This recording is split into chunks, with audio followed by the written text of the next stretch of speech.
Pentru că a sosit Beauty Box-ul Peek and Dazzle, astăzi facem un unboxing, dar nu facem doar un unboxing, vreau să și folosesc produsele în fața camerei. Bine, nu le pot folosi pe toate, dar pe o parte dintre ele o să le folosesc la cameră și pe unele deja am început să le folosesc și vă spun cum mi se par. Așa că da, asta facem astăzi, un unboxing plus un fel de first impressions, pentru că folosim produsele pe unele pentru prima dată aici la cameră. Dacă vă interesează Beauty Box-ul Peek and Dazzle și vreți să vă faceți un abonament, vă las în descriere toate informațiile, pentru că am un link pe care dacă îl folosiți, primiți 12 lei reducere la comandă. Am și două coduri pe care la fel dacă le folosiți, în funcție de tipul de abonament pe care vi-l alegeți, puteți să primiți un produs sau două cadou din partea celor de la Peek and Dazzle, un produs full size. Dacă vă faceți un abonament pe 3 luni, primiți un produs. Dacă vă faceți un abonament pe 6 luni, primiți două produse. Repet, în descriere, deschideți acolo, găsiți tot ce trebuie să știți despre Beauty Box-ul Peek and Dazzle. Sunt chestii pe care le-am spus și în videoclipul anterior, așa că nu mai insist foarte mult acum, dar dacă sunteți curioase, vă las oricum link către primul unboxing Peek and Dazzle, vă las link pe ecran și vă las și în descriere detalii. Bun, Beauty Box-ul acesta vine în această cutie și în cutie este o altă cutie. Produsele vin foarte bine aranjate și împachetate, astfel încât să nu se întâmple nimic cu ele.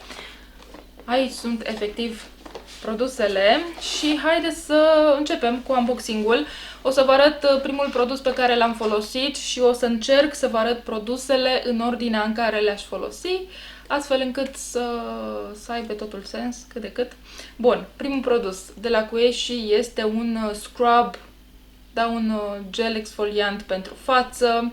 Are extract de aloe vera, mușețel și alte plante care nu știu exact ce plante sunt. De când am primit cutia și până acum am folosit scrub-ul și mi se pare un scrub foarte ok, îmi place și l-am folosit și astăzi, înainte să deschid camera.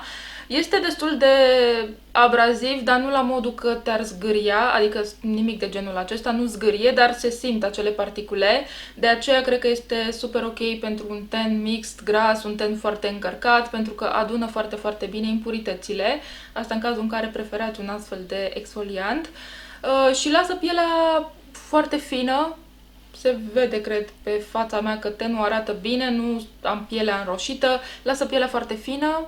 Nu lasă acea senzație de piele care ține, nu usucă. Îmi place scrub-ul, o să-l mai folosesc și revin cu un update, dar ca o primă impresie mi se pare un scrub foarte ok pentru tenul mixt, gras, cu probleme, cu sebum, chestii de genul acesta. Bun, primul produs, scrub-ul, îl dăm deoparte și data trecută când am făcut primul unboxing Peek and Dazzle, știu că în comentarii mi-a spus că sunteți curioase de măștile coreene care se găsesc pe site. Așa că mi-am comandat măști. Nu sunt toate neapărat măști coreene, dar mi-am luat foarte multe măști. În primul rând, și pe una dintre ele o să o folosesc la cameră, că nu le pot folosi pe toate la cameră. În primul rând, o am pe aceasta de la Karatika, cred că așa se citește brandul. Este o mască Gold Duck's Egg Foil Mask. Este o mască sub formă de fâșie cu ceva extract din nou de rață. Sună foarte dubios, dar presupun că o să fie o mască interesantă. Am o mască de la Secret Key, este cu tea tree masca aceasta și s-ar putea să fie foarte bună pentru tenul mix gras.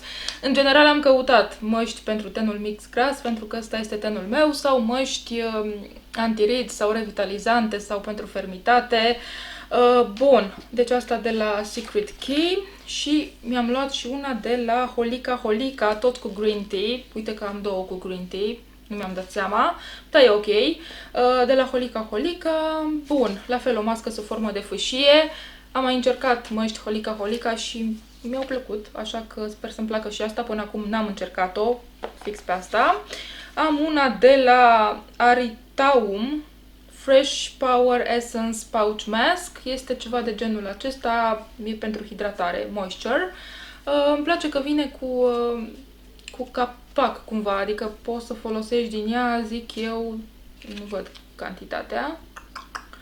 cantitatea, dar poți să folosești, cred că de mai multe ori din ea, pentru că na, are capac. Și mi-am luat o mască de la Cougar Cosmetics, sunt foarte, foarte curioasă, eram foarte curioasă, sunt în continuare curioasă de produsele acestui brand și mi-am luat o mască pe bază de cafeină, Smooth Skin, asta scrie pe ea, deci pentru hidratare, catifelare. Chiar sunt foarte, foarte curioasă.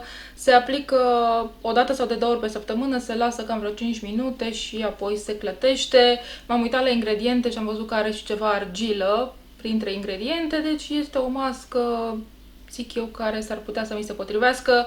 O să o folosesc și revin cu update-uri, poate o să fac un videoclip doar cu măști, pentru că n-am mai făcut de foarte multă vreme și uite că am o groază, mai ales de aici, de la Pick and Dazzle. Ok, mă opresc la măști pentru că o să-mi aplic o mască pe față și apoi continuăm cu unboxing-ul. Nici nu știu pe care să o aplic pentru că toate mi se par interesante, evident că de-aia mi le-am și comandat. Am 5 măști, adică mi-am luat una, 2, mi-am luat 5, în total sunt 5, da?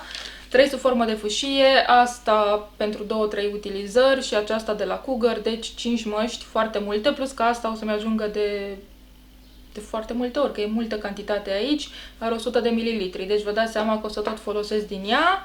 Dar cred că aș aplica o mască sub formă de fâșie și cred că pasta de la Karatica cu extract din nou de rață, Gold Duck's Egg, oul de aur. Hai să încercăm pasta. Sunt curioasă cum miroase, sunt foarte curioasă de miros. Miroase ok. Este super, super îmbibată în ser, deci are foarte mult ser pe ea, ceea ce este ok. Și o mască de asta din 2 părți. O să întind serul ăsta și pe mâini, deci are foarte mult și a rămas foarte mult și în pliculeț. O să întind pe mâini, pe gât, poate nu trebuia să-mi pun, mi-am pus un lănțișor, că întindeam mai bine. Îmi place că masca este foarte mare, adică de obicei măștile coreene sunt mai micuțe ca dimensiune, mă refer, dar asta este destul de mare și uite, se duce un pic așa și spre gât. Au trecut cam 30 de minute de când am pus masca și haideți să o dăm jos să vedem cum arată tenul meu. O să masez serul care mi-a rămas pe față de la mască, o să-l masez în piele. A intrat destul de repede serul în piele, chiar foarte, foarte repede, l-am masat și imediat a intrat în piele, doar că îmi simt puțin tenul cam lipicios, dar cred că după ce o să vin cu o cremă de față o să dispară senzația. Cam asta ar fi cu masca. Masca de la Karatica. Îmi place dacă aveți cont Pick and Dazzle, dacă aveți un plan activ, dacă vreți să vă comandați un beauty box, vă recomand să încercați masca, este chiar foarte, foarte ok, îmi place cum se simte, îmi place cum arată tenul meu și vedeți și voi pe cameră că arată ok, nu m-am înroșit, n-am vreo iritație sau ceva, deci masca este chiar în regulă și are foarte, foarte, foarte mult ser aici. Vă recomand să scoateți masca, să scoateți cele 2 fâșii și să luați cu mâna serul, să-l aplicați pe față și apoi să puneți masca, pentru că într-adevăr are foarte mult ser. Masca asta are 30 de mililitri, deci este destul de mult. Sau eventual, nu știu, să o mai folosiți o dată, dar nu cred că e ok să mai folosiți încă o dată masca. Eventual scoateți, întindeți bine pe față și pe gât, ce vă rămâne pe gât și pe decolteu. Bun, și apoi aplicați fâșiile. Hai să trecem mai departe la ce mai avem în cutie, că am terminat cu măștile și trec la următorul produs pe care o să-l aplic pe față. Este vorba despre această cremă pentru pielea din jurul ochilor. Este de la Bottega di Lunga Vita și data trecută, în aprilie, adică, în cutia Pick and Dazzle am avut un ser anti-aging, tot de la Bottega di Lunga Vita și de această dată am zis să-mi iau și o cremă pentru ochi.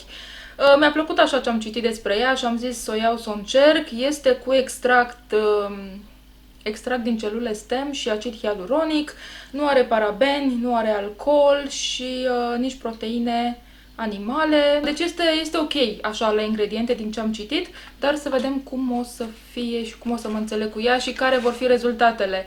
Evident, rezultatele se vor vedea pe parcurs, deocamdată doar vă spun dacă îmi place sau nu, cum se simte. Am pus foarte, foarte puțină cremă pe deget și este așa ca un gel și se simte ca fiind foarte siliconat. Pielea de aici este foarte, foarte fină, a rămas foarte fină, dar e și normal fiind așa cu o textură siliconată. e ok, nu mă ustură ochii, nu mi s-au înroșit, deci este ok crema, nu mă deranjează. Bine, mult spus, crema este ca un gel de fapt. Și da, să vedem pe termen lung care vor fi rezultatele. Deocamdată, da, e ok.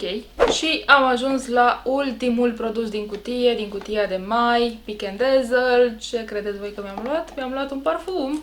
Este un parfum de la Nina Ricci. Nina este un parfum de 30 de ml, apă de toaletă, cred că știți. Acest parfum îl știu și eu, îmi place, mi se pare foarte lejer, de primăvară-vară. O să vă las notele, vi le las pe ecran în cazul în care nu știți parfumul, să vedeți cam care sunt notele și cam asta ar fi cutia pe mai. Am primit și 3 mostre, 3 sample-uri, toate sunt de la Innisfree, sunt din gama Green Tea, oricum toate produsele de aici sunt cu Green Tea, cu ceai verde. Și am așa Green Tea Foam Cleanser, Green Tea Morning Cleanser și Green Tea Cleansing Gel to Foam. Sunt 3 produse pentru curățarea tenului, doar că fiecare produs în parte are o altă textură.